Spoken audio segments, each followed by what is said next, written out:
no esté plenamente desarrollado. Bueno, ese es el escándalo. Se podía haber resuelto antes, González, Aznar y Zapatero lo podía haber resuelto antes. Bueno, se ha resuelto ahora. ¿Nos gusta o no nos gusta? A mí me gusta que un estatuto que se aprobó por el pueblo vasco y que se aprobó por las Cortes españolas sea un estatuto desarrollado plenamente. A mí me gusta, al que no le guste que lo diga. Yo creo que el discurso de y tú más no nos vale. Ese discurso, ahora te explico, el y tú más o y tú lo mismo. Cuando debatíamos sobre la negociación con ETA, la izquierda no hacía más que decir, no, es que Aznar negoció igual, y insistía en que negoció igual. No, no, las cosas no son iguales.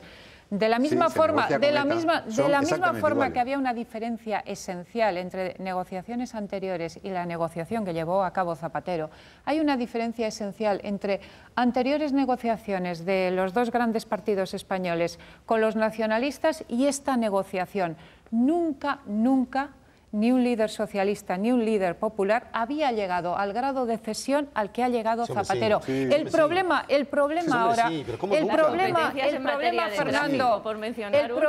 en estos momentos para muchísimos españoles es no solo por, obviamente, la catadura moral del presidente del gobierno, sino el grado de degradación al que ha llegado nuestra cultura democrática.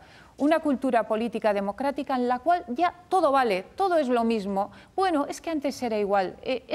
Un presidente de la nación puede dar todo lo que pida a un partido nacionalista, que es una pequeña minoría del conjunto de nuestra nación, y todo vale y solo para que él pueda estar un año y medio o no del presidente en el poder. del gobierno. A mí hablar de la catadura moral del presidente del gobierno, tal y como tú lo dices, Fernando, catadura moral. Un presidente que a cambio de un año y medio más en la Moncloa es capaz de decir sí absolutamente a todo lo que le apoyar unos presupuestos que hay que sacarlos para salir de la crisis. Las palabras catadura moral, yo no soy ningún fan de Zapatero ni mucho menos, la verdad, pero la palabra catadura moral me parece tremenda y además creo que aquí en este país olvidamos muchas cosas. Por ejemplo, olvidamos lo que ocurrió con los presupuestos de hace 2 años, que no se cumplieron nada. Nada. Eso no es bueno, ¿no? No, claro, es que está diciendo Casimiro, estos son los peores presupuestos de la historia. No, hace 2 años los presupuestos eran simplemente surrealistas, no tenían nada que ver con la realidad. Como no había crisis, como era antipatriótico hacer crisis, son los peores. Los del año pasado tampoco. Y estos presupuestos de 2011, perdona, un momento. Apoyados por el PNV y por Coalición Canaria, que son casualmente los dos partidos a los que les importa un rayo los presupuestos, porque son los que menos tienen que ver con los presupuestos, estos presupuestos tampoco, simplemente porque no se van a cumplir, porque hay que decirlo así. Es muy triste, ya lo sé que es muy triste, ya lo sé que es muy malo, ya lo sé, sí, pero es que yo soy mucho más pesimista que todo lo que estamos diciendo, pero a mí lo que me parece es que es de un cierto relativismo moral un poco intolerable hablar de la catadura moral de Zapatero cuando es que realmente estamos viviendo en la cuerda floja desde hace mucho tiempo. Zapatero no es el culpable único de todo esto. Zapatero ha llevado la crisis muy mal, lo ha hecho muy mal.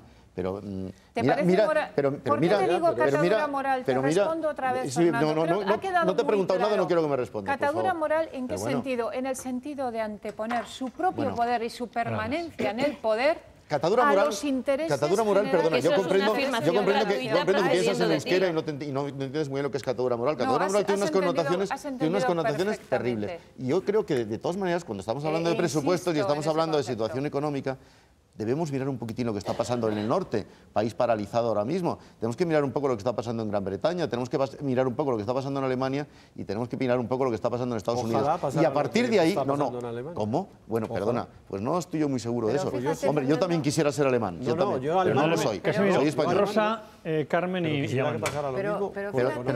pero tengamos todo eso en cuenta, Casimiro, porque es importante. Pero fíjate, Fernando, que tu argumento para no escandalizarnos ante esto y para no calificar negativamente este acuerdo es que los de los años anteriores tampoco se han cumplido y no pasaba nada. Perdona, Rosa, lo califico negativamente este acuerdo. Lo califico negativamente. Yo lo único que siento es que este acuerdo no lo hayan hecho el Partido Popular y el Partido Socialista, que son los que tenían que haberlo hecho. Pero que el argumento de que no se cumplen y además el PNV siempre ha apoyado y Coalición Canaria desde hace 2 años estos presupuestos, fíjate, seguro que tú recuerdas, porque sigues las crónicas parlamentarias, que el año pasado y el anterior, y las sigues en el sentido de que haces ese este trabajo. El año pasado y el anterior, el Partido Nacionalista Vasco y Coalición Canaria votaban los presupuestos y salían a la tribuna a decir, pero son malísimos. O sea, votamos porque, y se buscaban una disculpa y tal, y creo que incluso Durán y Lleida hizo eso hace relativamente poco. Es horrible, malísimo, pero lo apoyamos por estabilidad institucional y tal.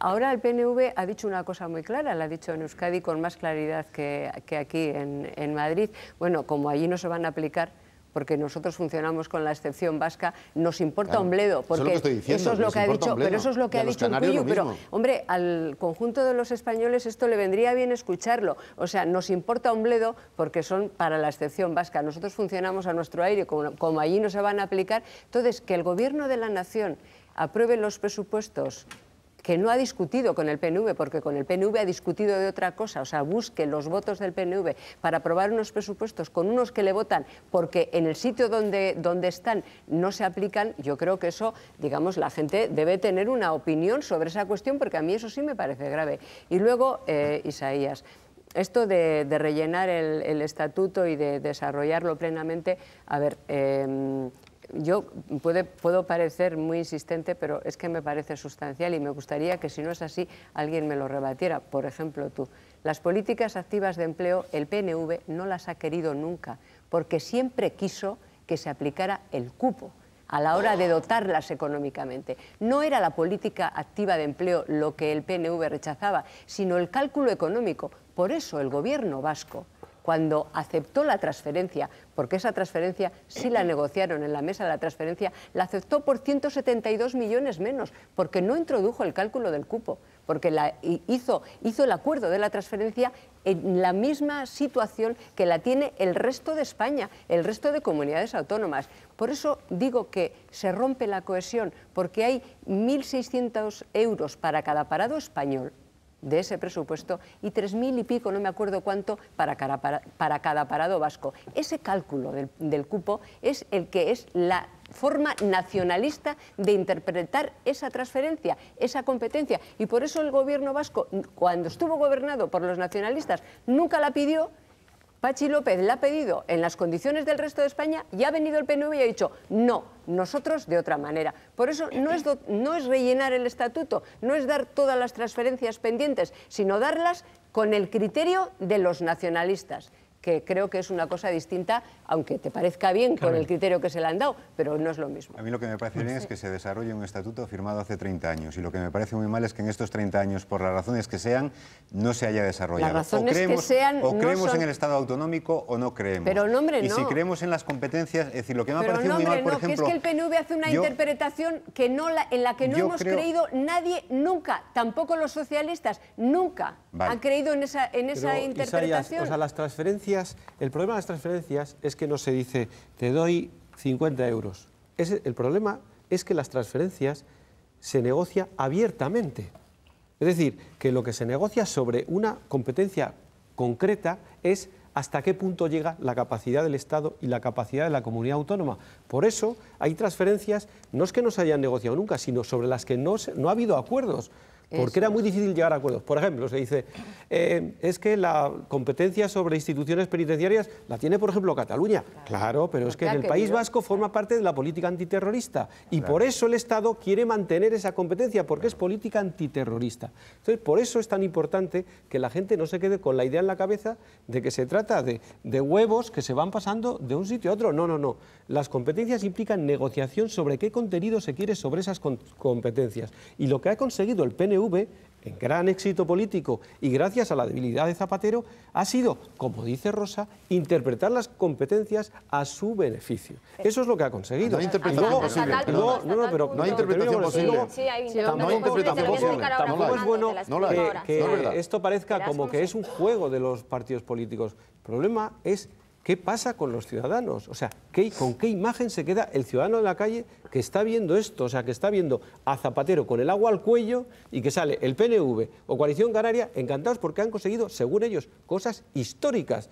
La lección que saca la gente es, aquí, cuanto peor está el gobierno, más cosas se sacan. Perdóname, es que esta es la interpretación. Carmen, por favor. ¿Es verdad o no? Carmen, por favor. No tienes razón, Casimiro. Perdóname, Carmen, por favor. Hasta tal punto hay interpretación, Fernando, porque esto se hace sin luz. La transferencia penitenciaria ninguna. Te explico por qué, sin luz ni taquígrafos, porque si tú hablas con el Partido Socialista, ellos dicen que se han acordado unas cosas, y si hablas con el Partido Nacionalista Vasco dicen otras, en lo que afecta a la política penitenciaria, en lo que afecta al tema político de la lista más votada, incluso a lo que va directamente a la negociación, lo que es la pacificación, porque el Partido Nacionalista Vasco lo define en otros términos y el Partido Socialista en otro. Ellos, si tú hablas con el Partido Socialista, ellos te van a decir que hay un resultado de la negociación y el Partido Nacionalista Vasco vende otro completamente distinto. No es un pacto puntual, no es un pacto que se termine aquí, sino que lo que nos ha dicho el señor Urkullu es que se crea una comisión de seguimiento. ¿Qué quiere decir eso? Que el Lehendakari no es que se tenga que tragar esta, sino que de aquí a que termine la legislatura del señor Rodríguez Zapatero, gane o pierda, el interlocutor en Madrid va a ser el señor Urkullu, no él. Por eso tiene tanta importancia ese pacto. Al margen del contenido, lo que es en clave, lo que es en clave política, comisión de Fernando, seguimiento, comisión de seguimiento. No es verdad. Eso es así. No es así. Cuando se transfieran las materias, las tendrá que firmar el Lehendakari, que habrá participado en la negociación. Puntualización en clave vasca, pero también quiero hacer una alusión al tema de los presupuestos generales del Estado. Vamos a ver, para hacer política no vale todo, y no se puede engañar a los ciudadanos porque los ciudadanos no son tontos. Aquí en esta mesa me estoy refiriendo directamente a ti, María Antonia. Todos sabemos lo que son los presupuestos. Aquí se puede decir, por ejemplo, podríais decir en la pasada legislatura, no estamos negociando con ETA. Y los ciudadanos se levantaban cada mañana, se iban a trabajar y evidentemente es una cuestión metafísica que les supera. No eran capaces de saber si se estaba o no se estaba negociando con ETA. Ahora los ciudadanos sí que se levantan y saben que han perdido el empleo, que hay un montón de recortes. Yo os pido, por favor, que salgas a la calle, que hables con los pensionistas qué tipo de recortes de ayudas sociales se están produciendo, como a personas inmigrantes, y los tenemos todos en casa, que están llevando a sus hijos al colegio, a colegios públicos, no les conceden las becas para ayuda al comedor, y personas más necesitadas que esas no las hay. Esa es la realidad. Los impuestos... Te advierto que estás hablando de materias que están transferidas a las comunidades autónomas y donde hay que buscar la parte alícuota de responsabilidad. Siempre la responsabilidad es de otros.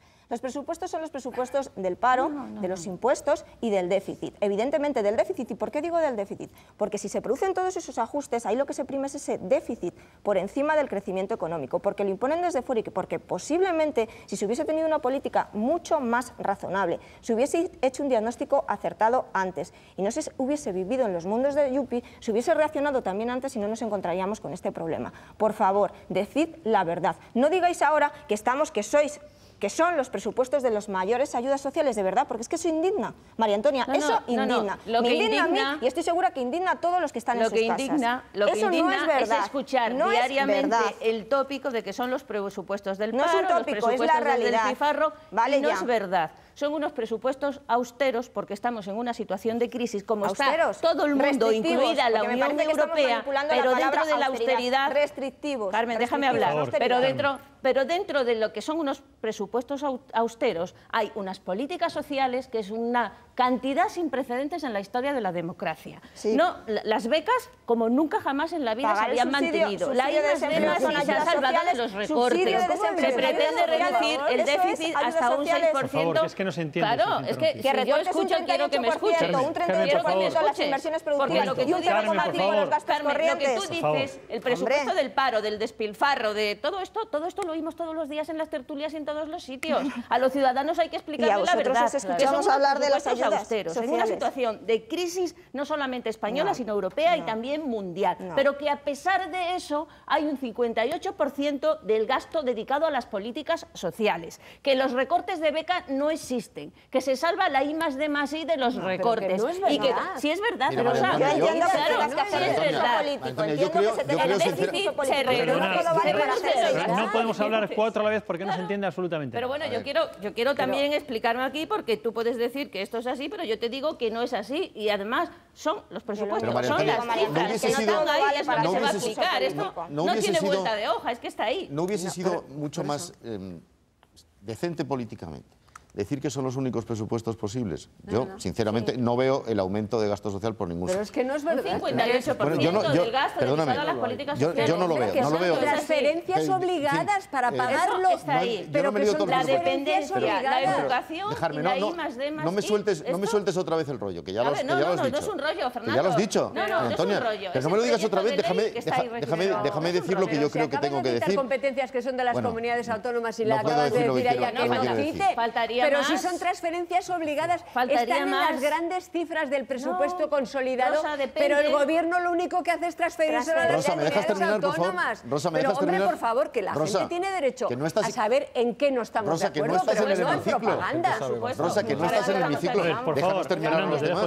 A los grupos minoritarios que estamos aquí, déjanos hablar a los grupos minoritarios. Grupo minoritario Jáuregui. Yo, sinceramente, no me creo estos presupuestos. Como no me creí los del año pasado ni los del antepasado. No me los creo. Pero bueno, dentro de todo, digamos la verdad, es que son los presupuestos que hemos tenido que aprobar y no había otros posibles. Y eso es lo que me produce, por eso me produce una enorme tristeza que se haya cometido el delito de lesa patria de que estos presupuestos debían estar apoyados por todos los grupos parlamentarios. Ya sabemos lo que va a pasar, ya sabemos cuál va a ser el desenlace electoral dentro de año y medio. Ya lo sabemos que el señor Zapatero no va a estar ahí. Eso por lo menos a mí me consta que no va a estar ahí, por mucho que digan Ponferrada. Pero hombre, estos presupuestos por patriotismo tendría que haberlos aprobado todo el mundo. Pero no me cuentes ahora, no me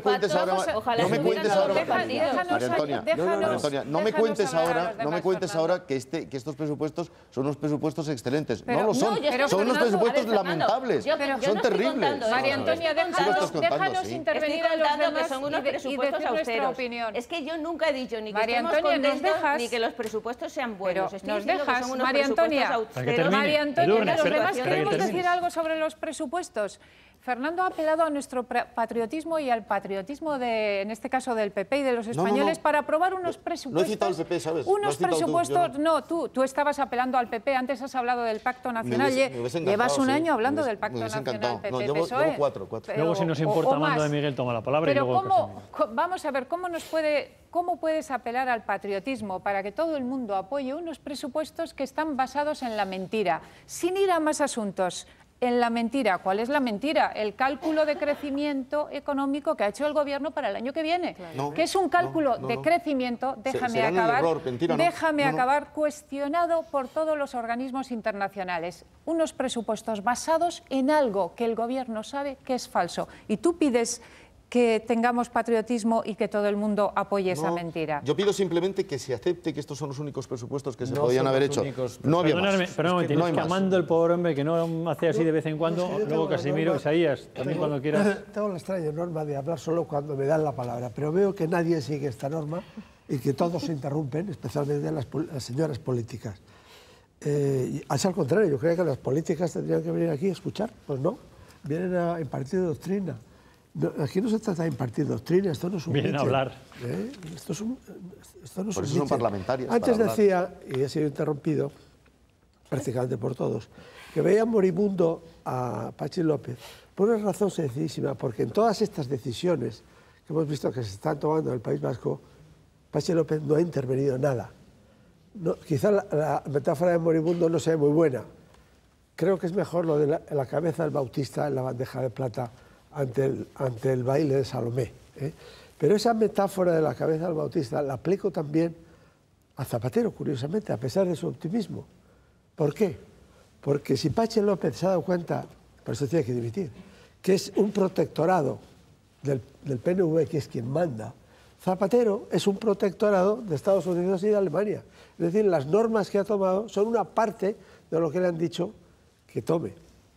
Por cierto, que en esas normas de austeridad, la austeridad empieza por uno mismo. Es decir, no hay una reducción del despilfarro inmenso del gobierno y de los gobiernos, de los autónomos y eso no se ha reducido prácticamente nada. Se ha reducido a los que no pueden protestar, los pensionistas y los funcionarios. Eso es, formalmente, se adapta a lo que le han dicho en Estados Unidos y Alemania que tiene que hacer, que por cierto es completamente diferente de lo que él tenía en el programa. Por eso digo que es un protectorado. Está también en una bandeja de plata y por tanto no le cabe más que dimitir.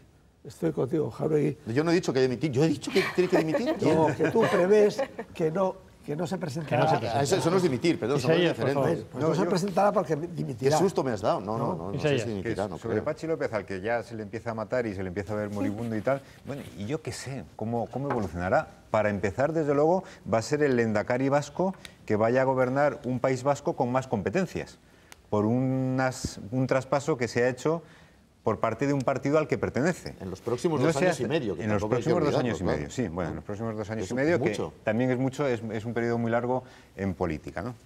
Dicho esto, quiero decir una cosa. Es decir, yo que he defendido la legitimidad de hacer este traspaso, la necesidad de hacerlo después de 30 años y que valoro este apoyo del PNV, y me parece que es un apoyo respetuoso y respetable, al gobierno en estos momentos, porque es un gobierno que necesita sacar adelante los presupuestos, pero no porque lo necesite Zapatero para sobrevivir 1 año y medio más.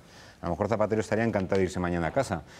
Él cree que debe seguir adelante y él cree que se debe a los 10 millones de votantes que le apoyaron hace 2 años. Y me parece que esa es una posición también respetable y respetada. Aquí estamos hablando de Zapatero como si hubiera llegado un día al Palacio de la Moncloa y se hubiera instalado allí. Este hombre ha llegado porque ha ganado unas elecciones y con el apoyo de más de 10 millones de españoles. Entonces creo que esos 10 millones de españoles también se merecen su respeto. A lo mejor ahora hay muchos que se están pensando su voto, pues también se merecen el respeto. Entonces yo creo que Pachi López, pues ya veremos a ver qué es lo que sucede. Yo la verdad es que no le veo en estos momentos tan moribundo. Y lo que quería decir... Isaías, olvidas que depende del PP. Lo que quería decir... Queda un minuto, Isaías, ¿no? Siempre toca el corte público. Siempre me toca el último minuto. Lo que sí que quería decir es que, considerando legítimo que se hayan hecho estas transferencias, a mí lo que no me parece estéticamente bien es que estos procesos se hagan en la negociación de un presupuesto. Y no me parece bien en este momento, ni me pareció bien en el debate de investidura cuando investigaron a Aznar, ni me pareció bien Isaías, en perdón que te interrumpa, porque vamos a la publicidad. Debo decir solamente que nos queda hablar pues, del acuerdo alcanzado hoy para que Batasuna no se cuele en las instituciones. El embajador de Venezuela inicia no gira al País Vasco. Cataluña, Montilla dará 600 euros a los Nini. Se rechazan las multas lingüísticas que se han aplicado en los últimos 6 años. Y me gustaría también mencionar que nuestros soldados han vuelto a casa de la misión internacional de Bosnia. Son algunas cuestiones que quiero abordar de aquí al final de nuestro programa. Nos vamos ya a la publicidad. Después, casi me habías pedido la palabra, te la daremos.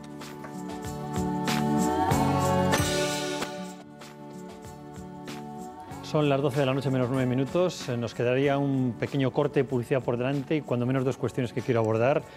Bueno, ya lo he contado, el PSOE y el PP pactan endurecer la ley para que los proetarras no se cuelen en listas electorales y también, no sé si merece que lo toquemos, esa negociación, que no sé si la ha habido o no, entre el PNV y el Gobierno para ver si la paz es posible con ETA, si está dentro del pacto con el PNV. En fin, no sé si esto es para mezclar, si es para separarlo, ¿cómo os parece? Casimiro. Bueno, yo creo que aquí hay que felicitar al Partido Socialista y al Partido Popular porque este acuerdo ha venido en un momento excepcionalmente importante, porque acabamos de ver una entrevista publicada en El País de Arnaldo Otegi en el que hace una declaración de distanciamiento de ETA, pero sin condenar a ETA. Es decir, es una finta hábil que podría dar lugar a que Batasuna, o como se llame, se pueda colar de nuevo en las instituciones. Entonces, este acuerdo implica, por un lado, que se van a poder ilegalizar las listas contaminadas donde haya alguna persona que tenga relación con Batasuna y, por otro lado, se les va a dar a los partidos que se ilegalicen, o a los partidos ya ilegalizados, 15 días a las personas que están adscritas a esos partidos para que condenen expresamente a ETA. Es decir, que no haya ninguna duda de que esas personas condenan el terrorismo y que no se puedan esconder en la indefinición o en fórmulas estudiadas en las que son muy expertos los de Batasuna. Por lo tanto, yo creo que, igual que otras veces criticamos, pues hay que decir que en esta ocasión pues se ha hecho bien. O sea, María Antonia, ves que no nos duelen prendas, ¿no? Bueno, por cierto, me vas a permitir que se le criticaba al Gobierno que posiblemente se estaba buscando que al final vamos a ver, HB se penetrara a las instituciones. Yo creo que no va a ser posible. Hombre, hay que tener siempre la señal de alarma encendida, porque Batasuna es experta en burlar la ley. Es decir, ellos lo han hecho 1000 veces y lo van a intentar de nuevo de cara a las elecciones del mes de mayo. Y yo insisto, el mensaje que da Arnaldo Otegi y en el que va a insistir Batasuna o su mundo es: nos distanciamos de ETA, pero no condenamos a ETA. No condenamos el terrorismo. Decimos que en el caso hipotético de que ETA, claro, decir eso cuando la propia ETA ha declarado una tregua, pues es un poco absurdo. Dice, sí, no, pero en el caso de que hubiera un atentado... Casimiro, pero yo como espectador puedo tener una cierta confusión. Es decir, se está diciendo esto y a la vez se está planteando que ETA lo que quiere es, a través de Otegi, buscar un acercamiento para conseguir el final de la violencia. Es decir, hay cosas que a mí, por lo menos, me dan lugar a confusión y no me cuadran. Bueno, no lo sé. Efectivamente, yo creo que, insisto, lo que hay que tener presente es que por un lado va a haber ese movimiento que ETA actúa de manera coordinada. Esto no hay que perderlo de vista. Coordinada con Batasuna, ETA y Batasuna, de manera coordinada, con un objetivo ahora a cortísimo plazo, que es tener una lista de gente que vaya a las elecciones municipales del año que viene. Entonces, otra cosa es que además de eso pueda haber en ciernes una negociación con ETA para que ETA deje las armas. Pero eso por el momento el gobierno lo está negando. Yo creo que iría un poquito más allá de esa. Yo no tengo ninguna prueba para afirmar a día de hoy que haya ninguna negociación ni ningún embrión de negociación. No la hay. La actitud del gobierno, la actitud del gobierno a día de hoy es irreprochable en las palabras y en los hechos. Hombre, yo creo, ayer por ejemplo el presidente del gobierno dijo que le gustaban más estas palabras de Otegi que otras. A mí tampoco me gustaron las palabras de Otegi, no veo ningún cambio, pero bueno, la actitud es irreprochable, pero sí que creo que algo está pasando, aunque no tengamos más elementos, algo está pasando en la medida en que hay mediadores no actúan por casualidad. Sí que creo también que hay posiblemente, vamos a ver, bien intencionada, pero que la estrategia del gobierno es jugar a dividir en buenos y malos.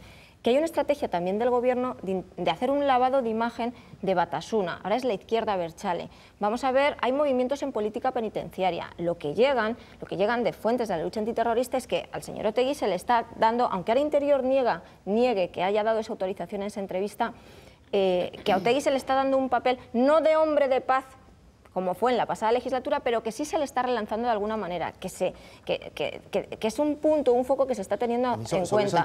Son determinados movimientos. De algo que sé. En esa operación, creo que sé. En esa operación de lavado Carmen, de ruego imagen, brevedad a todos. Esa operación de lavado de imagen que yo sí que veo que se está produciendo y que está en marcha, es muy importante tener en cuenta que el único cambio que se ha producido ahora es que es cierto que ETA está más débil, pero no porque se haya revelado su entorno político. ETA está más débil por la presión policial, porque se han ido deteniendo a todas las direcciones etarras y posiblemente no tienes ni un Josu Ternera ni un Miquel Anchi, por tanto no tienes a alguien ahí que tenga una referencia como puedan tener que nos quedan 10 minutos antes del pequeño corte publicitario. ¿Quieres saber de la entrevista? Y vamos a la noticia de hoy. Me gustaría dar una información sobre esa el acuerdo PSOE-PP. Me gustaría dar una información sobre esa entrevista. Interior intentó evitarla por todos los medios. Hasta donde yo sé, por todos los medios. Esto quiere decir, hay que enterarse porque es así, y que las cosas como son así, son así. Interior no quiere que esto ocurra. Independientemente de que a mí personalmente me parece que lo que decía Arnaldo Otegi, sin ser plenamente satisfactorio, empieza a ser bastante más esperanzador que ahora. Va dando pasos, a mí me parece que va dando pasos.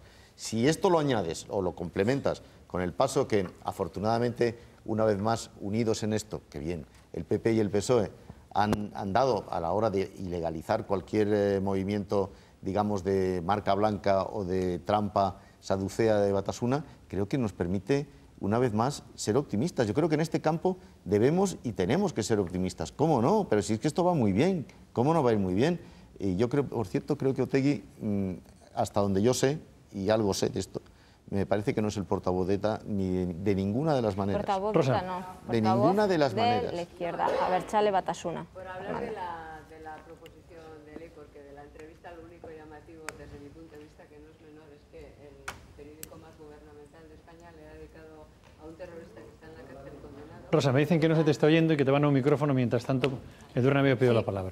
Todos hemos intentado entrevistar a Otegi, por cierto, todos los medios. Sobre lo que ha dicho Fernando de que el Ministerio del Interior ha intentado impedir esa entrevista, yo sencillamente no me lo creo. ¿Pero tú tienes datos para contrarrestar los míos? Bueno, yo lo que te digo es que no me creo lo que te han contado en el Ministerio del Interior, que obviamente te han contado lo que a ellos les interesa. No, a lo mejor no ha sido en el Ministerio del Interior. El periodista consiguió la entrevista. Si es que lo contó el domingo John Carlin, el autor de la entrevista, lo contó en la cadena SER. No me lo creo en absoluto, porque esa entrevista... Contó que quiso hacer la entrevista cara a cara y que el Ministerio de Interior, primero por dilaciones y después por negativas, no lo permitió. En la entrevista también, claro. Eso hay que preguntar y saber. No, pero es que no puedes suponer. Por favor, Edurne habla, por favor. Dejadnos creer que no nos creamos la versión del Ministerio del Interior. Pero tú sin datos. Sobre la entrevista, yo conociendo al ministro del Interior, sencillamente, y leyendo la entrevista y su significación. A mí sí me parece que la entrevista es muy importante, que sí hay cambios. Yo nunca he visto en un miembro del brazo político de ETA una declaración tan clara de que el terrorismo o el momento del terrorismo ha acabado. A mí me parece que eso no ha estado hasta ahora tan claro. Esa es la parte que a mí me ha parecido importante y optimista, Fernando, en eso estoy de acuerdo, de la entrevista, pero hay una segunda parte en la entrevista y es la parte en la que Otegi habla de negociación y plantea la negociación. Esa es la otra parte que me preocupa mucho.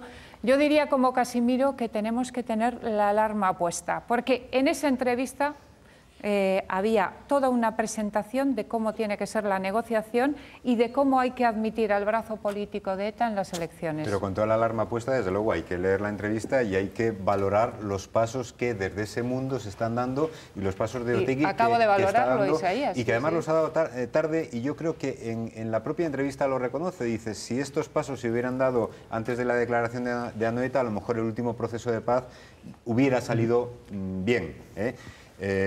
Que no todos los procesos de paz son iguales. Tú antes establecías diferencias entre los procesos de paz. Pues mira, el que se emprendió entonces con la mejor voluntad del mundo y apoyado por todo el país no salió bien y después ETA siguió matando, y después de este proceso de paz, aunque se declaró que ETA salía fortalecida, me alegro mucho que 2 años después digamos que ETA está mucho más débil.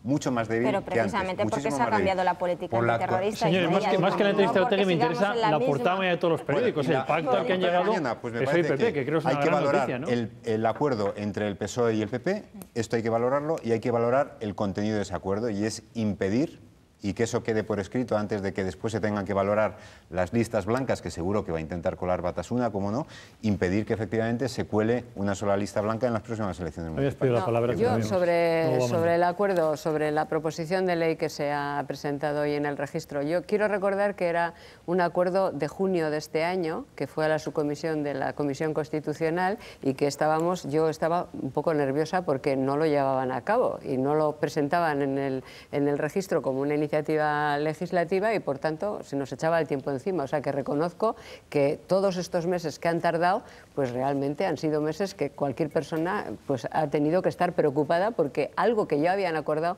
no terminaban de presentarlo. Dicho eso, a mí me parece muy bien toda reforma legislativa que le quite todo tipo de discrecionalidad a cualquier gobierno para dejar que se cuelen los terroristas, porque eso es lo que hizo el gobierno en la legislatura pasada, según dijo el Supremo, no según dijo Rosa Díez, dejarles colarse, porque, a ver, Batasuna es muy hábil, decía Casimiro, sí, es experta, y el gobierno socialista presidido por Zapatero ha demostrado que ha sido negligente y ha dejado colarse a terroristas dentro de listas blancas, y luego el Supremo le corrigió y le dijo, si usted hubiera impugnado todas, yo hubiera declarado nulas todas aquellas, porque declaró nulas todas las impugnadas. Dicho eso, lo que daña, lo que abunda, como se suele decir, no daña. Que con esta legislación vamos a evitar todo tipo de frivolidades o todo tipo de resquicios y todo tipo de discrecionalidades para que se repita la historia de las elecciones municipales anteriores, pues fenomenal. Por lo tanto, yo avanzo, como no podía ser de otra manera, que tiene mi apoyo esta reforma legislativa, como lo manifesté desde el inicio de la legislatura. Yo creo que no era necesario para evitar que entraran, pero bueno, esa es mi opinión, que en este caso coincide con el Supremo, pero en todo caso, bienvenida sea, a ver si nos damos prisa, la tramitamos a tiempo y desde luego, en fin, evitamos que ninguna despiste ni ningún tipo de frivolidades. O sea, pero tengo una duda, por ejemplo, una lista de Eusko Alkartasuna que tenga algún nombre de gente de Batasuna o de la izquierda abertzale, ¿se eliminará la lista entera o solamente se quitarán los nombres de no, los mira, de Batasuna? yo te contesto. Yo leo, se anularán las candidaturas que legislatura... incluyan a uno o más candidatos contaminados. La candidatura entera. Son 3 puntos. La legislatura pasada, ¿te acuerdas que el argumento del Gobierno para dejar colar determinadas candidaturas fue que ANV era un partido legalizado, un partido democrático, legalizado, vamos, legal, sí, no sometido. Y por eso impugnaron, el Gobierno decidió impugnar aquellas que tuvieran más de 2 bichos, por así decir. Bueno, pero fue una decisión, no estaba en ninguna parte, lo decidió el Gobierno, solo impugnó esas. Como sabemos todos muy bien, el abogado del Estado solo recurrió esas y luego el Supremo dijo que anularon esas porque no había recursos sobre las otras. Armando, pero bueno. Tenemos 1 minuto, 3 de publicidad y ya vamos hasta el final. 1 minuto solo. El PNV y la ETA han vivido siempre en simbiosis y siguen viviendo en simbiosis.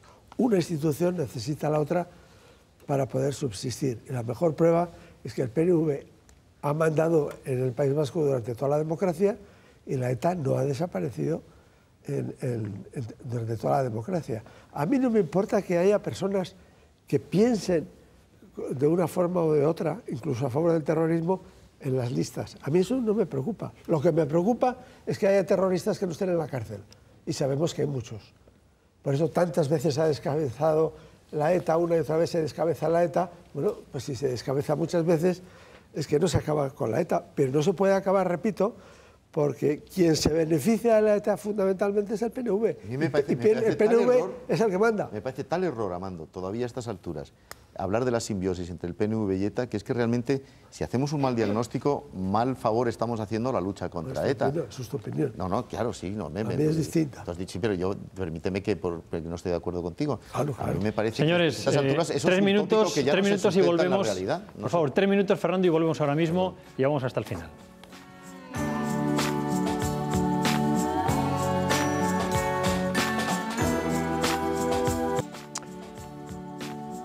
Son ya las 12:10 de la noche, todavía nos quedan algunas cuestiones por tratar, vamos a abordarlas, pero si les parece repasamos la portada de los periódicos y nos va a llevar a la recta final de nuestro debate. Por ejemplo, El Mundo. Les leo ya la portada. Los electos ligados a Batasuna tendrán que condenar a ETA. PSOE y PP pactan endurecer la ley para que los proetarras no se cuelen en las listas electorales. Rivero también se apuntó en tanto en la fotografía del presidente del Gobierno con el presidente de Canarias. En ABC, la portada es para la ministra de Defensa. España deja la paz en Bosnia. Tropas españolas abandonan el país después de 18 años de intensas labores de pacificación en la zona. Y Zapatero condecora al ministro marroquí que invadió Perejil. Y tercer titular, el PNV se jacta de arrebatar la gestión de la seguridad social. La Razón, el enviado de Chávez de gira vasca tras 7 meses sin detener a Cubillas. El fiscal pide la extradición de Letarra con orden de arresto desde el 24 de febrero. Y Trini, es la fotografía para Trinidad Jiménez, celebra el derecho a la sexualidad sin reproducción. Y por último El País, la portada también, hoy Bosnia, mañana Afganistán, la ministra Carmen Chacón, y PP y PSOE pactan retirar el acta a concejales que no condenen a ETA. Bueno, son las portadas del día. Yo no sé si queréis hacer alguna puntualización a lo del pacto PP-PSOE. Y si no, nos vamos ya a las tropas españolas en Bosnia. No sé si alguien se había quedado sin hablar. A mí esto de condenar me parece del cinismo y la hipocresía del siglo XVI y XVII, donde la gente hacía juramento de pruebas de sangre, de que no descendía de los judíos. Pero, ¿qué significa eso? Eso no significa nada. Pueden ser mentiras. Eso de condenar o no condenar. Lo que hay que decir, ¿a usted se prueba que hace apología del terrorismo? Sí, a la cárcel. Ya está. No hay más cáscaras. Ahora eso de condena o no condena. Ahora Otegi lo condena y entonces saldrá a la calle porque condena la violencia, pues saldrá a la calle. Eso es hipocresía. Muy español por otro lado, muy de español de la época imperial, vamos. Bueno, hay que distinguir de todas formas, aquí hay que distinguir, por una parte, la condena a ETA de personas que no están imputadas por nada, y luego hay que distinguir quienes están imputados, como Otegi. Además, y ahora mismo imputado por organización del brazo político. Y los cargos electos ligados a Batasuna tendrán que condenar a ETA. Sí, y aquí esto a mí sí me parece muy importante porque se trata de personas que no estarían en ningún proceso judicial, puesto que no se les ha aprobado nada en la organización del brazo político de ETA, pero que ahora además van a tener que condenar a ETA. Yo doy por supuesto, yo me siento optimista sobre este acuerdo, que no nos vamos a perder en disquisiciones y que va a estar muy claro que condenar es condenar a ETA hasta ahora, en el presente y en el futuro. Y luego hay que darle el valor que tiene, es decir, no es lo mismo que nosotros que estamos aquí condenemos a ETA y sus atentados, que una persona de Batasuna o ligada a Batasuna lo condene, sobre todo porque hasta hace 24 horas, por exagerar un poco, esa persona estaría en la diana de ETA. O sea, una persona de ese mundo que condene a ETA está en la diana de ETA. Y por eso tiene un valor muy importante, ¿no? Yo creo que eso es un paso para la democracia muy importante. Por cierto, vosotros destacáis en la portada el enviado de Chávez de gira vasca tras 7 meses sin detener a Cubillas, y además ya sabemos que la Fiscalía pide al Gobierno que solicite la extradición y el Gobierno ha dicho que la va a solicitar. Y es ahora. Bueno, ¿el enviado es el embajador? ¿Perdón? ¿El enviado es el embajador? El enviado de Chávez de gira vasca, bueno, es el embajador, entiendo yo. Sí, sí, es que... Titulan así, el enviado de Chávez de gira vasca tras 7 meses sin detener a Cubillas. ¿Qué pasa? ¿Que no puede viajar al País Vasco el embajador? Sí, no, perdona. No sé, yo estoy... Perdona, no matemos al mensajero, yo veo la portada. Yo no mato al mensajero, digo, legítimo, es que me parece que el embajador puede viajar al País Vasco si quiere. Y me parece, por otra parte, que estamos exagerando mucho el apoyo del régimen bolivariano, lamentable por otra parte, por favor, que no estoy elogiando al señor Chávez ni loco, claro, pero me parece que estamos exagerando, me parece, y Carmen, déjame un momento, hija, que es que me tienes en un acoso constante. Pero si es que... Bueno, simplemente quería decir que a mí me parece, hasta donde yo sé, que no hay apoyo del régimen de Chávez a ningún tipo de entrenamiento. Pero si este viaje del embajador al País Vasco, este viaje... Es intolerable, sí, ya lo sé, y además se encontrará con el PNV. Vamos a ver, Fernando, el embajador efectivamente puede ir a donde quiera, pero hay una muy clara interpretación de por qué va al País Vasco para entrevistarse con los grupos nacionalistas. Va allí para mostrar al mundo y al resto de España que ellos simpatizan con el nacionalismo, desde el moderado hasta el más radical. Lo que hace el embajador es expresar, mandar un mensaje al conjunto de españoles y decirnos, nosotros estamos con estos. Con la política exterior pasa como con el estado de las autonomías. No hay medida en política exterior que lleve a cabo este gobierno que sea alabada por la oposición o por mucha gente en este país. Cuando realmente en política exterior, mira que se han hecho cosas importantísimas, pero Edurne, que no hay nada de política exterior que os guste. Mira, algo tendrá Zapatero de bueno, ¿no? Estaba hablando del embajador de Venezuela. Da igual, le has lanzado un mensaje a todos los españoles.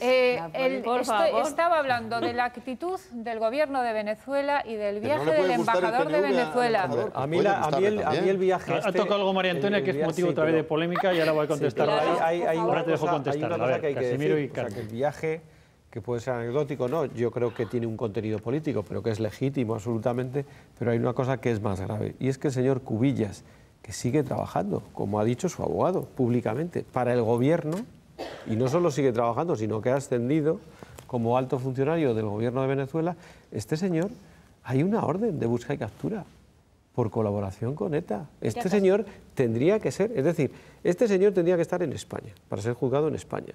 Porque lo que dice Venezuela de que como es ciudadano venezolano no sirve, no, señor. Este señor tendría que estar aquí por delitos de terrorismo y tendría que ser juzgado en España.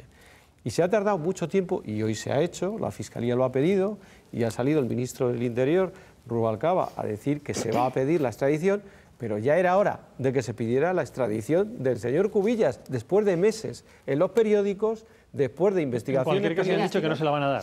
Bueno, porque es un nacional de Venezuela. El gesto político da lo es mismo importante. que digan que no la van a dar. Esto es de marzo, estamos hablando desde marzo.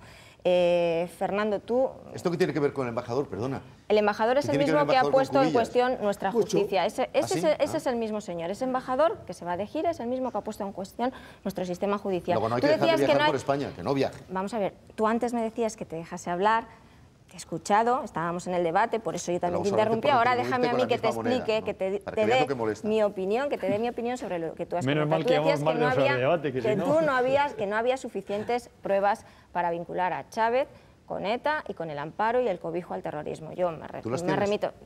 Es que no son mías, es que están en la Audiencia Nacional, es que hay acusaciones... hombre, si ponemos ya también, si todo vale y ponemos en cuestión el sistema... Fernando, por favor, termino y luego tú me contestas.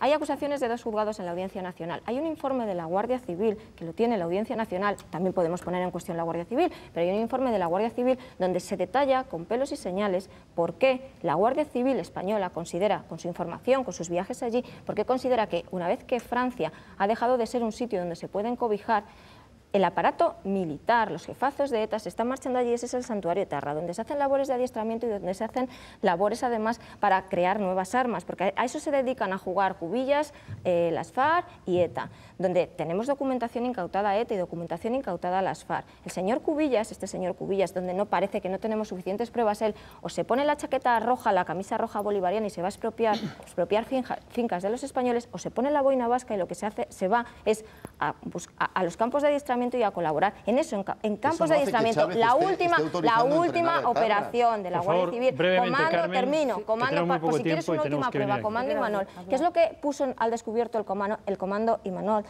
Desactivado por la Guardia Civil. ¿Qué es lo que puso, Fernando? Que teníamos un comando a punto, o sea, que estaba preparado para atentar en el País Vasco, que estaba preparando un secuestro. Ahora, después de toda esta guerra de comunicados, de si Batasuna dice que ETA va a declarar una tregua, que tres comunicados. Bueno, pues que estaba preparado para atentar y que esos etarras se habían preparado en Venezuela. ¿Qué pruebas más quieres? No, es que... Yo digo, ¿qué otras pruebas quieres? El gobierno bolivariano está... No te las estoy dando y no las digo yo, son policiales y judiciales. Rosa, luego María Antonia. Perdona, voy a introducir, tú has hecho un comentario, María Antonia, que se critica aquí la política exterior y tú has dicho porque la ha hecho mal. Vamos a ello, pero ya de paso aprovecho para introducir dentro de la política exterior el regreso de las tropas españolas a casa después de 18 años en misión de paz. Bueno, yo creo que empezando por lo más fácil, pues misión de paz, lo digo yo, espero que estemos todos de acuerdo. Yo creo que es una buena noticia que las tropas españolas vuelvan, han estado haciendo una labor extraordinaria, creo que se lo tenemos que agradecer a todos los soldados que han pasado por ahí durante todo este tiempo, a sus familias y a todos, y bueno, yo creo que, bueno, pues de eso yo me siento contenta, orgullosa por ser de ellos y porque ellos sean de los nuestros, y bueno, pues me parece que eso es como para que nos felicitemos todos. A ver si lo imitan en Afganistán y se van también de una vez. Bueno, se han vuelto porque han terminado... Ya ves, he introducido un poco de...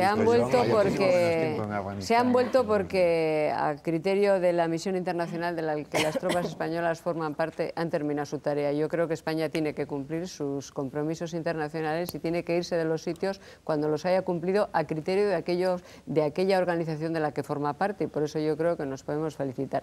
Respecto a la política exterior, a ver, yo creo que, en fin, que decía María Antonia, han hecho muchas cosas importantes y yo he apostellado casi todas mal. Y es verdad, yo creo que España hoy, gracias a su política exterior, pero no solo gracias a su política exterior, es un país menos respetado en el mundo. El ministro Moratinos, si se ha destacado por algo, ha sido por no defender los intereses de los españoles y, por tanto, de España en el mundo. Ha dejado tirado a ciudadanos nuestros porque ha preferido, como por ejemplo en Marruecos, estar de acuerdo con el rey de Marruecos en vez de defender los intereses de los españoles que habían sido, digamos, maltratados por la policía marroquí. Por cierto, hace 3 meses que, después de un acuerdo de la mesa del Congreso de los Diputados, estoy esperando que comparezca ante el Congreso, porque se acordó la comparecencia y ahora cada semana, en un ejercicio de filibusterismo, el Partido Socialista ha convencido a CiU, que primero votó a favor de la comparecencia, de que no lo introduzcan en el orden del día. Y como el orden del día se aprueba cada semana, pues aunque hace 3 meses que está acordado que comparezca para explicar los sucesos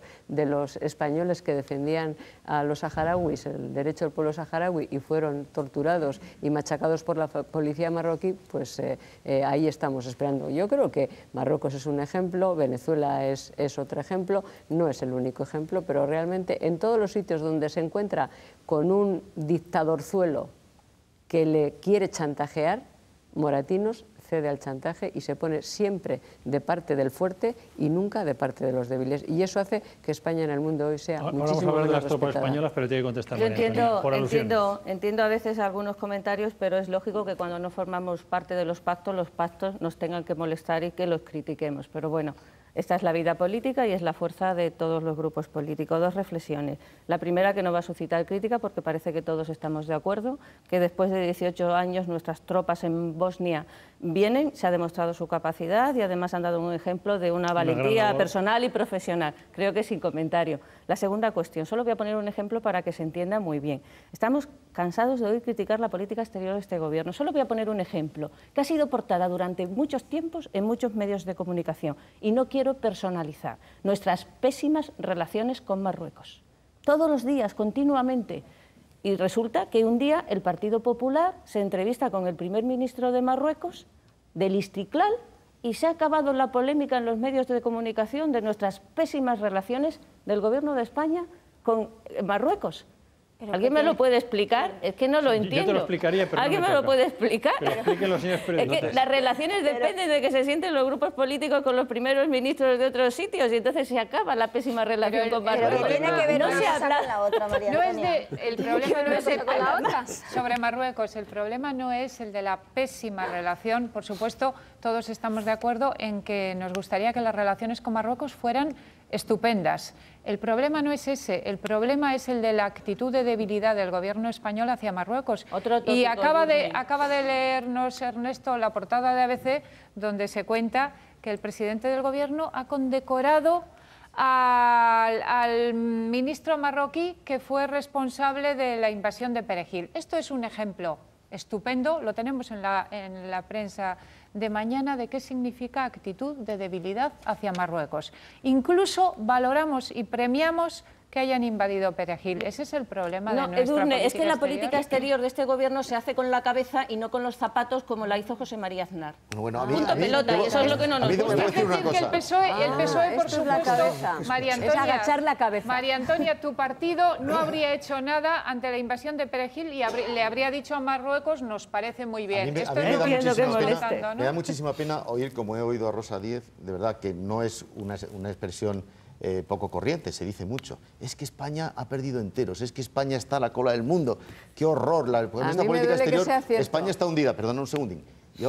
A mí, como sigo pensando que España es un gran país y que tiene el respeto internacional y lo sigue manteniendo, lo sigo pensando. Y es más, pienso que en el único área en el que hemos acertado en la política gubernamental ha sido en política exterior, lo pienso sinceramente, pues es que me da mucho coraje realmente este afán por disminuirnos a nosotros mismos. España es una mierda de país. ¿Pero cómo? España es un gran país. España es una lo mires mierda, como lo mires. Perdona, Fernando, España es una mierda, lo has dicho tú. No, si no digo que lo digas tú, pero no, bueno, sí, pero como me estás hablando a mí, no vaya a ser que alguien conecte ahora y no haya conectado antes. Tú has dicho que en España es menos respetada. Perdona, yo he dicho que este gobierno... Por culpa de Moratinos. Pues no, señora, no es verdad. Es que eso no es verdad, hay que viajar y verlo. Escúchame, yo he dicho y sostengo, y no tengo por qué tener la verdad absoluta, pero es mi opinión, que este gobierno ha hecho que hoy España sea menos respetada como país en el mundo. Y eso es lo que sostengo, por y no tengo por qué tener la verdad absoluta, que eso no es verdad. Bueno, bien, pero tu opinión es contraria. Es que no es contrastable. Tu opinión es contraria.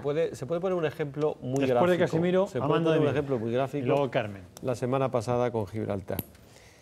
El señor Caruana, ministro Os recuerdo principal... que quería comentar lo de los soldaditos que vuelven a casa. Pero sí, pero bueno, pero es que en ese tema estamos de acuerdo. Quiero decir que lo han hecho muy bien y que está bien que vuelvan a casa. O sea que, pero en el tema de la política exterior, yo creo que hay que reconocer que Moratinos es un hombre que lo está haciendo francamente mal. O sea, yo no sé si en política exterior probablemente el presidente tenga también que tener un papel mayor, pero lo que está claro es que la semana pasada, declaración del señor Caruana, diciendo que suspende las negociaciones que en el órgano tripartito que se creó en virtud de un acuerdo que firma este gobierno hace varios años. Este señor dice que esa suspensión se hace porque Gibraltar la suspende de manera unilateral por las agresiones que está sufriendo de la Guardia Civil, por entrar en sus aguas territoriales. Ese día, el Ministerio de Asuntos Exteriores español dice que ha sido un acuerdo de mutuo acuerdo, que se ha suspendido de mutuo acuerdo y que no hay ningún tipo de problema, que esas reuniones se van a seguir celebrando y que no tiene nada que ver con el tema de las aguas territoriales. El señor Caruana hace una comparecencia en televisión en Gibraltar, insiste en este asunto. Al día siguiente se monta la de Dios en Cristo, evidentemente, todo, ante esto. No, si voy a contar todo. No, todo. Eso le iba a decir, que contara todo. No estás contando todo, ¿no? Y ese día, pero si me dejas terminar, Y es una que claro, verdad a medias. el todo es hasta que uno termina, no cuando tú quieres que el verás cómo no lo vas a esté. contar. Entonces lo voy a contar. Venga, Al día siguiente, el gobierno dice que de la soberanía solo se habla con el Reino Unido. O sea, 24 horas después de que el Ministerio de Asuntos Exteriores haya dicho de manera falsa que había sido una suspensión de forma acordada con Gibraltar y con el Reino Unido, al día siguiente, y en virtud del escándalo que se monta, y no fue Moratinos, fue una declaración, si no recuerdo mal, de la vicepresidenta del Gobierno, Sí. se dice que de la soberanía solo se habla con el Reino Unido. Es decir, este es el papel. Es que esto es lo que se hace normalmente. O sea, Moratinos es lo que suele hacer habitualmente. Por eso tú viajarás Claro, mucho. que como periodista tienes mucho, otros tiempos del viajarás gobierno, mucho, Casimiro. pero yo creo que, además de viajar, Casimiro. hay que enterarse de lo que se Claro. piensa de España. Casimiro, Y de España se piensa que hoy España tiene menos peso político que hace unos años. Bueno, yo no sé. Unos. Tú tendrás tu encuesta, Probablemente, yo tengo la mía. Pero, sí, pero perdóname, desde luego, para no, que veas que la no, tuya no vale para todo. No, no. Porque yo tengo la mía. Ahora te voy a decir, no lo has contado todo. Porque mira, Caruana, demostrando lo tonto que es, dicho sea de paso, no se le ocurre nada más que en esa comparecencia que pedir que vengan los barcos de la Navy, de la British Navy, Ya lo había a pedido apoyar antes. esos barcos. Y se lleva un varapalo terrible porque, por supuesto, Londres le dice, pero está usted Hombre, loco. vamos a no mandar se lleva los un barcos varapalo la de Navy". España, Pero se de lleva un ninguna varapalo manera. de Londres. Perdóname, pero eso demuestra el peso específico de Caruana. Y yo creo que ahí ha hecho muy bien en no contestarle a España, sinceramente, porque ¿no? ese tipo... Menos ¿Por qué le contesta al día siguiente? Menos mal que no tiene peso específico, porque tú sabes perfectamente que cada 2 por 3 nuestras patrulleras de la Guardia Civil están siendo Agredidas, acosadas las nuestras, y agredidas por la Navy, por los que están a las órdenes de Caruana. Navy, en fin, ya sabes que la Navy es otra Bueno, cosa. perdóname. Bueno, por los que están allí. Perdóname, Rosa. ¿Es el ejército o no? Británico quien está allí, quien agrede a nuestras patrulleras. Amando, por favor. Muy cortito. Muy cortito. Desde que en 1815 enviaron los españoles, el gobierno español de Fernando VII, al marqués de la Romana a la reunión de Viena, al Congreso de Viena, en donde después de haber derrotado a Napoleón aquí no obtuvimos nada a cambio, nunca habíamos hecho el ridículo como hemos hecho con este gobierno, quitando los periodos de dictadura, claro está. Pero en fin, los periodos más o menos parlamentarios o liberales, nunca habíamos tenido un papel tan anodino, y no me vale el argumento contrario de preguntarle al ministro de Asuntos Exteriores qué opina, porque eso no me vale, o a un compañero de Moratinos, eso no vale. Aquí lo vale es el haber estudiado historia y el haberse informado de lo que ha pasado. Y tenemos ese papel tan pobre. Antes he dicho que somos realmente un protectorado de Alemania y de los Estados Unidos. Como en el siglo XIX, volvemos otra vez. Entonces era de Francia, Inglaterra y Alemania. Pero volvemos a ser un protectorado, es decir, España no tiene soberanía propiamente. ¿Cómo me duele como la gente tiene memoria en esto de desde 1815, nunca antes, bueno, pues antes de ayer, por tener más presencia y sacar más pecho en la esfera internacional, pues nos embarcamos con el anodino de Bush en una guerra absolutamente injusta e ilegal, por ejemplo. Con la mayoría de los países europeos. Esa era nuestra... Isaías, con la mayoría sigue, de sí, los ya queda países poco, sigue europeos. ¿No? Te doy ese pequeño detalle porque estás dando a entender a los españoles que es que España iba a la guerra sola con Bush. Europa se partió. La mayoría de los Europa países. se partió Sí, en esa guerra. Europa se partió en esa guerra. Y ahí no estuvo la mayoría de los países europeos. En el lado del gobierno español. ¿qué va? Hombre, Isaías, no vamos a discutir de pregunta. cifras. ¿Tú crees que el gobierno español de ahora tiene más prestigio exterior que el gobierno de Felipe González? Indudablemente. Más ¿Que el de Felipe González? Han pasado muchos años y hemos perfeccionado nuestras relaciones en la esfera internacional. María Antonia, ¿tú crees de verdad, 30 años. de verdad que favor. el gobierno de ahora tiene más prestigio que el de Felipe González? Exterior. Indudablemente. Yo en política exterior Pues, creo más que el de yo Irak, creo, más que el de Isaías, Irak, seguro. creo que el Seguro. tema de Irak pero no sirve contéstame, para porque valorar y yo para he analizar lo que ha ocurrido ahora en el gobierno de Rodríguez Zapatero. Felipe Dejemos de González... mirar al pasado, Sí. Isaías, vamos a mirar al presente. Sí. No ha habido hoja de ruta en política exterior, teníamos unos socios en la pasada legislatura, luego nos dimos cuenta de que eran los socios equivocados, Chávez y compañía, y luego lo intentamos rectificar. ¿Cómo que Chávez No ha y habido compañía son hoja nuestros de ruta socios? y ¿De qué van a teníamos ser unos, nuestros socios, Carmen? unos amigos Esto con es- los que nos gustaba este más es el hacernos las eslogan, fotos y no es el pintábamos eslogan nada de- en Europa. Chávez Esa es es la socio realidad. del gobierno español, que no, hombre, que no. Otro punto débil, hay que reconocer esa presencia en el G20. Quito eso y nada más. Otro punto débil, y es que con los países que no son democracias, sino que se visten y se disfrazan de democracia, la única política es la de la firmeza. No hay que tener miedo, hay que defender los principios y no permitir que te pisoteen. La comunidad internacional Estoy diciéndote, con China, ahora rectificamos con Chávez y ahora sí decimos que vamos a... Ahora sí que decimos... Estamos hablando del gobierno español. Estamos hablando del gobierno español. Lo estamos haciendo con Chávez, ahora nos damos cuenta meses después que sí que se puede pedir la extradición. Y en el tema, termino enseguida, Ernesto. Solo tengo 30 segundos y tengo que dar la encuesta de hoy, perdonadme, porque mirad, la encuesta, la pregunta era, ¿España se deshilacha? Y entonces lo que han respondido nuestros telespectadores es lo siguiente: el 68% piensa que sí y el 32% piensa que no se deshilacha España. Señores, nos tenemos que ir, hay que madrugar todos. Yo la radio desde las 6 de la mañana en la COPE. Señores, hasta el próximo lunes. Mañana Luis Herrero.